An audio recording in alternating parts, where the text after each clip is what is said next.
കാലം എന്നെ വധിക്കരുത്. ആകാശത്ത് വെച്ചോ ഭൂമിയിൽ വെച്ചോ അങ്ങയുടെ ഈ ഭക്തൻ കൊല്ലപ്പെടരുത്.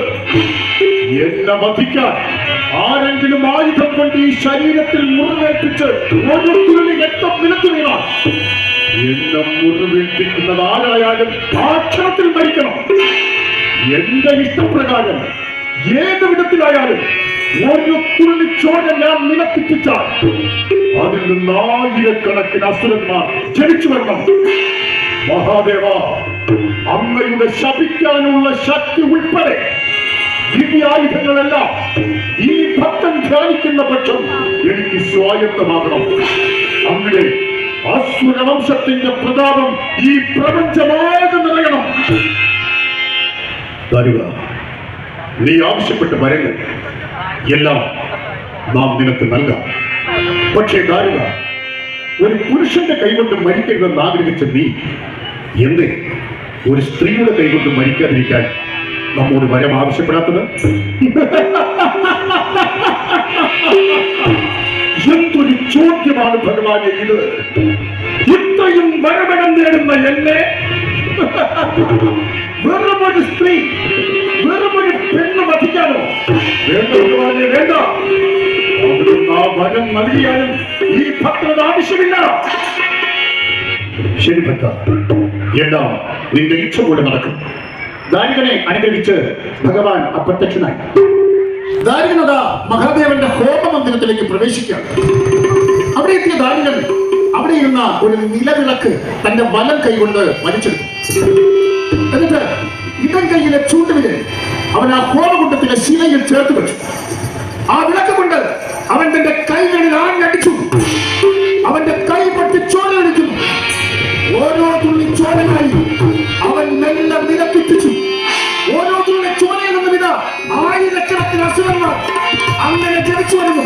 ഓരോ തുള്ളി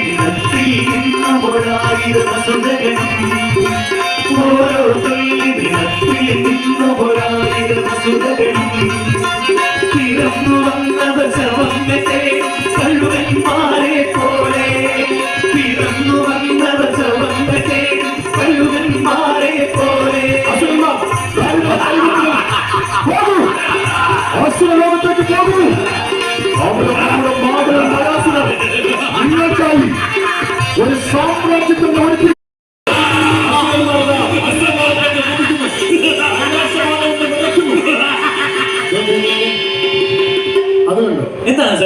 മഹാദേവന്റെ ഹോമമന്ത്രത്തിൽ നിന്ന് പുറത്തിറങ്ങാൻ ഭാവിച്ച ദാരുകൻ എന്തോ ആലോചിച്ചുകൊണ്ട് അവിടെ നിൽക്കുകയാണ്. മഹാദേവൻ ആവശ്യപ്പെട്ട എല്ലാ വരങ്ങളും തന്നു. ഒരു സ്ത്രീയുടെ കൈകൊണ്ട് മരിക്കാതിരിക്കാൻ വരം വേണ്ടേ എന്ന് ഭഗവാൻ ചോദിക്കുകയും ചെയ്തു. ഒരു പക്ഷേ ഈ മഹാദേവൻ എന്നെ വധിക്കാൻ ഒരു സ്ത്രീയെ സൃഷ്ടിച്ചാൽ,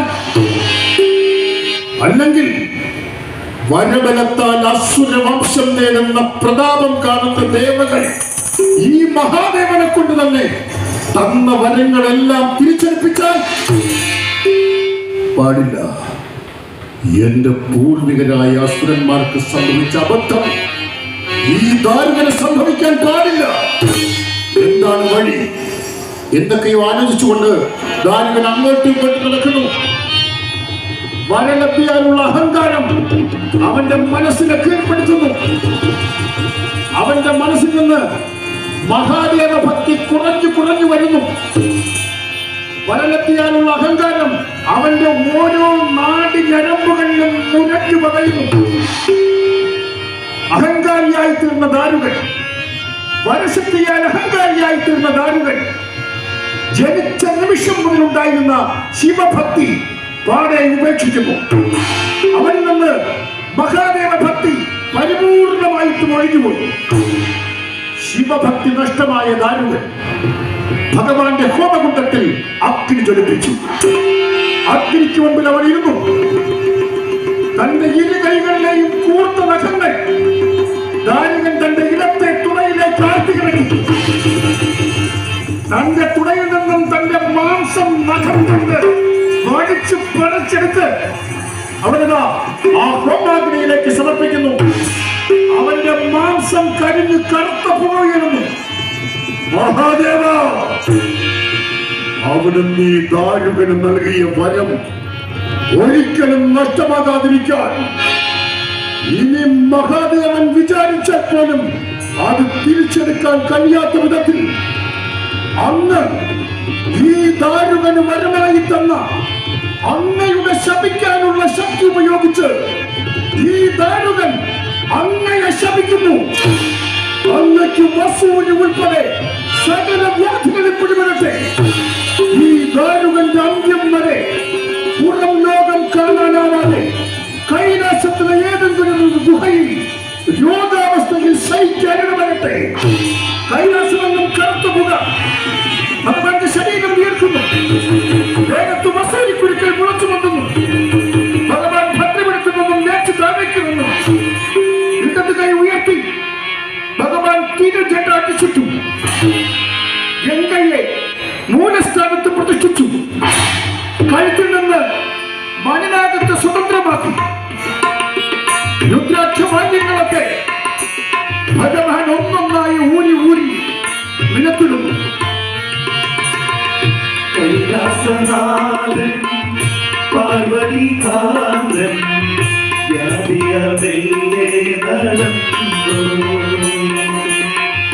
കൈലാസനാഥൻ പാർവതി കാന്തൻ വ്യാധിയൽ മെല്ലെ നടന്നു ഇടക്കരത്ത